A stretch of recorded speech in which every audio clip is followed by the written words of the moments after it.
Luke 18:1-8. Then Jesus told his disciples a parable to show them that they should always pray and not give up. Isinalaysay ni Jesus ang isang talinghaga upang ituro sa kanila na dapat silang laging manalangin at huwag mawalan ng pag-asa. Sinabi niya, sa isang lungsod ay may isang hukom na walang takot sa Diyos at walang iginagalang na tao. Sa lungsod ding iyon ay may isang byuda. Lagi siyang pumupunta sa hukom at sinasabi, bigyan po ninyo ako ng katarungan sa aking usapin. Tinanggihan siya ng hukom sa loob ng mahabang panahon, ngunit nang magtagal ay sinabi ng hukom sa sarili, kahit ako'y walang takot sa Diyos at walang ginagalang na tao, ibibigay ko na ang katarungang hinihingi ng byudang ito, sapagkat lagi niya akong ginagambala at baka mainis pa ako sa kapupuntan niya rito. At nagpatuloy ang Panginoon. Pakinggan niyo ang sabi ng masamang hukom na yon. Ngayon, ipagkakait kaya ng Diyos ang katarungan sa kanyang mga hinirang na dumaraing sa kanya araw-gabi? Sila kaya'y paghihintayin niya ng matagal? Sinasabi ko sa inyo, agad niyang ibibigay sa kanila ang katarungan. Ngunit sa pagbabalik ng anak ng tao, may daratnan pa kaya siyang mga taong may pananampalataya? Ang pamagat ng ating pag-aaral, the widow's persistence, the widow's power. Balikan natin. Luke 18:1. Then Jesus told his disciples a parable to show them that they should always pray and not give up. Isinalaysay ni Jesus ang isang talinghaga upang ituro sa kanila na dapat silang laging manalangin at huwag mawalan ng pag-asa. Tatapunan natin ang bahagyang liwanag from quantum physics. Titingnan natin mula sa lente ng quantum physics without much explanation and elaboration on the science itself. This will be an added treat to those who can see through the lenses of quantum physics. In quantum physics, prayer can be what is called observation. Sa quantum, yung observer effect, observation changes the thing being observed. In other words, yung observer effect, makikita natin that quantum mechanics states that particles can also behave as waves. When an observer is watching, electrons are forced to behave like particles and not like waves. And when they are left unobserved, they behave like waves. Thus, the mere act of observation affects the experimental findings. For us to see an electron, a photon must first interact with it. And this interaction will change the behavior of electron. This effect is also known as observer effect. Ano naman ang quantum physics in always praying, in not giving up? Ito ang tinatawag na quantum tunneling. At ating tingnan ang drawing na ito, bonus para sa makakaunawa at sa hindi pa naman naunawaan ito agad, di pag-aralan para next time madagdagan ang appreciation natin when we try to use some lenses of quantum physics in deeper understanding of Scripture. Sa Luke 18:2-3, sinabi niya, sa isang lungsod ay may isang hukom na walang takot sa Diyos at walang ginagalang na tao. Sa lungsod ding iyon ay may isang byuda. Lagi siyang pumupunta sa hukom at sinasabi, bigyan po ninyo ako ng katarungan sa aking usapin. What's quantum physics in the judge can be representation of the barrier in tunneling. What's a quantum physics in the widow? Representation of an electron trying to get through the barrier. Luke 18:4. For some time he refused. Tinanggihan siya ng hukom sa loob ng mahabang panahon. Anong quantum physics? Doon sa refusal, quantum tunneling is a phenomenon in which particles penetrate a potential energy barrier with a height greater than the total energy of the particles. We can think of the refusal as the height of the barrier, It's greater than the energy of the particle trying to pass through. Luke 18, 4-5. Ngunit na magtagal ay sinabi ng hukom sa sarili, kahit ako'y walang takot sa Diyos at walang iginagalang na tao, ibibigay ko na ang katarungang hinihingi ng biyudang ito, sapagkat lagi niya akong ginagambala at baka mainis pa ako sa kapupuntan niya rito. What's the quantum physics in this? According to quantum physics, the ball has a wave function, and this function is defined over all space. The ball is not designated to just a single location, but a multitude, including a location that is beyond that of the barrier. There is always a chance that as the ball encounters the hill, the ball will suddenly be found beyond it. Luke 18, 5-6. Ibibigay ko na ang katarungang hinihingi ng biyudang ito sapagkat lagi niya akong ginagambala at baka mainis pa ako sa kapupuntan niya rito. At nagpatuloy ang Panginoon, pakinggan niyo ang sabi ng masamang hukom na yon. What could be quantum physics in this? Superposition. All possible states, outcome, location, etc. are superimposed on each other. Luke 18, 7-8. Ngayon, ipagkakait kaya ng Diyos ang katarungan sa kanyang mga hinirang na dumaraing sa kanya araw-gabi? Sila kaya'y paghihintayin niya ng matagal? Sinasabi ko sa inyo, agad niyang ibibigay sa kanila ang katarungan. Justice here is not about justice. Justice is not just about justice. It is about anything persistently prayed for. It is a symbol. Quantum in this, tunneling.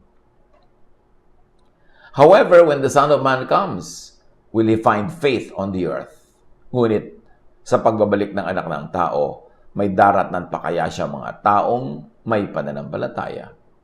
Quantum physics, this is like saying, many will become observers, able to tunnel beyond barriers. Ano mga posibleng interpretasyon ng ating pwedeng ibigay sa mga reading natin na ito at sa pagtatangka nating basahin through some lenses of quantum physics? The widow is anyone who is needy. The widow is anyone who prays.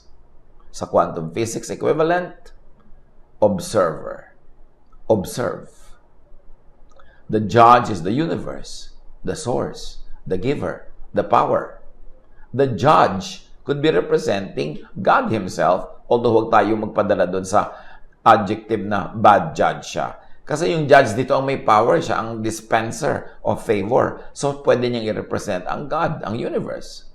The other incidental elements, like the personality of the judge, are just embellishments, decorations in storytelling. The persistence of the widow, which pays, in quantum physics, is like the persistence of the particle to get through the barrier, even if it violates the principles of classical physics. Note that persistence, filtered through Jesus' teaching in Matthew 6:7 says, and it pays.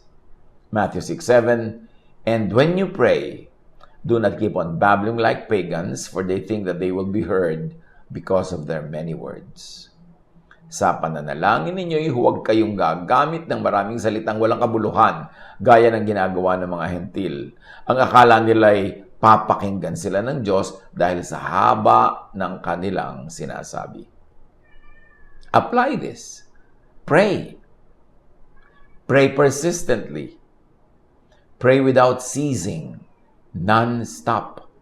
Tulad ng sinasabi sa 1 Thessalonians 5:17, pray continuously. Palagi kayong manalangin. Now, pakaisip-isipin natin, ha? To pray is to think.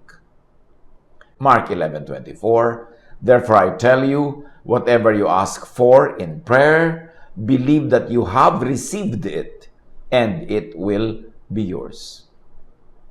Kaya't sinasabi ko sa inyo, anuman ang hingin ninyo sa inyong panalangin, maniwala kayong natanggap na ninyo iyon at matatanggap nga ninyo iyon. Matthew 21:22, if you believe, you will receive whatever you ask for in prayer. Ano mang hingin ninyo sa panalangin, ay tatanggapin ninyo kung naniniwala kayo. To pray persistently is not to keep reciting the same prayer mindlessly over and over. It is not to use many distracting and non-functional words per Matthew 6:7. Kasi sinasabi yan sa Matthew 6:7, huwag kayong magsayang ng marami mga salita, but to keep the prayer in mind always, often enough. But to be intense in praying. Pagka sinabing huwag kayong titigil ng kapapanalangin, lagi kayong magdasal, hindi ibig sabihin lang na ulit-ulitin. Kundi, keep it in your mind. Because your thought is prayer. When you keep thinking about it, when you focus on it in your thought, in your faith, it's prayer non-stop. Now, what is a quantum physics here? Observation. One of the factors of the observer effect is the intensity of observation. So it means to have many observers, people praying, either individually or as a group, but only if 100% in unity and agreement na magiging effective ang group prayer. Matthew 18:20, for where 2 or 3 gather in my name, there I am with them. Sapagkat saan man may 2 o 3 nagkakatipon sa pangalan ko, meaning merong unity, may pagkakaisa, naroon akong kasama nila. Acts 1:14, they all joined together constantly in prayer along with the women, Mary, the mother of Jesus, and with all his brothers. Lagi silang nagsasama-sama upang manalangin, kasama ang mga babae at si Maria na ina ni Jesus. Gayon din ang mga kapatid ni Jesus. Effective ang group prayer when you are 100% united. Pero pagka hindi yun ang totoong nangyayari on the ground, maraming abala sa prayer, maraming distraction, lalo lang itong humihina. The observer effect has parameters. The intensity of the observation, the predicted and expected result and outcome, and the number of observers observing the same system.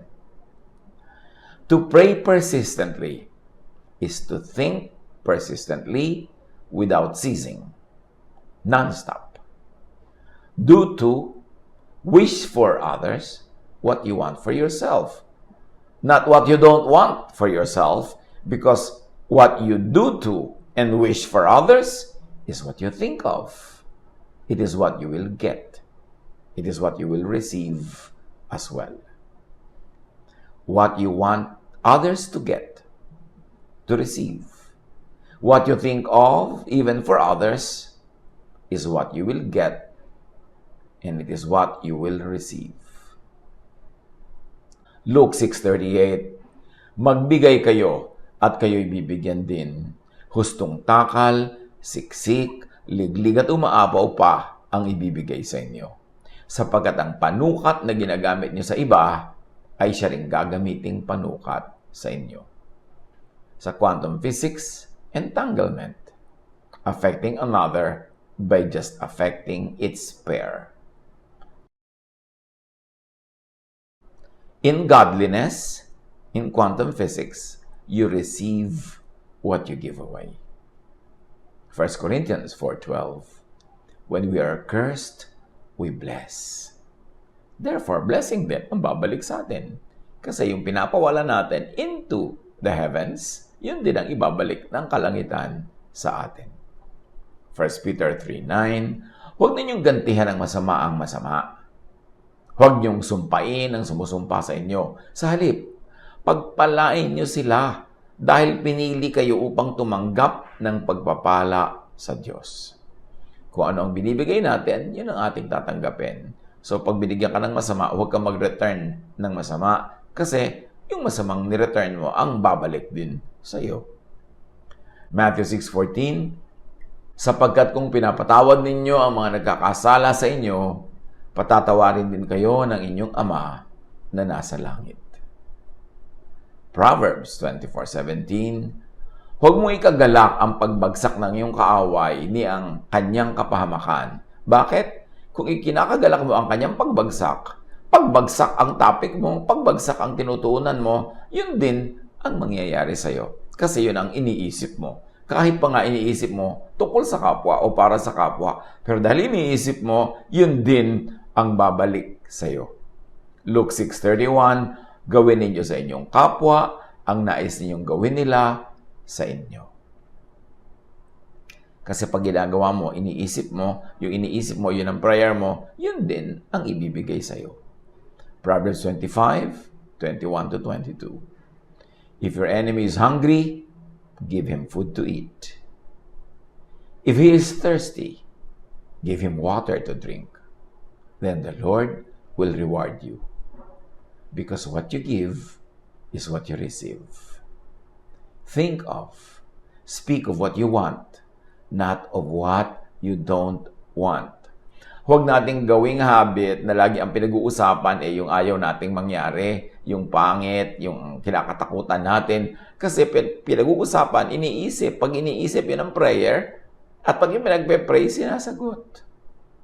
Piliin ang mga topic. Ang mga pag-uusapan, huwag puro mga sakit, huwag puro mga panganib, huwag puro mga nakakatakot. Kasi laman ng isip mo yun. Hindi yun ang prayer mo. Focus. Work on what you want, not on what you do not want. Treat others as you would like to be treated. Yan ang napakahalagang kaalaman, dagdag na leksyon sa buhay na napala natin sa aralin sa araw na ito. Nawa, nakasakip tayo ng mahalagang karunungan, ng ginintuang karunungan upang lalong maging kapaki-pakinabang ang ating paglakad sa mundong ibabaw araw-araw. Laging isipin kung anong iniisip, yun ay dasal. At ang dasal ay tinutugon. Piliin ang iniisip.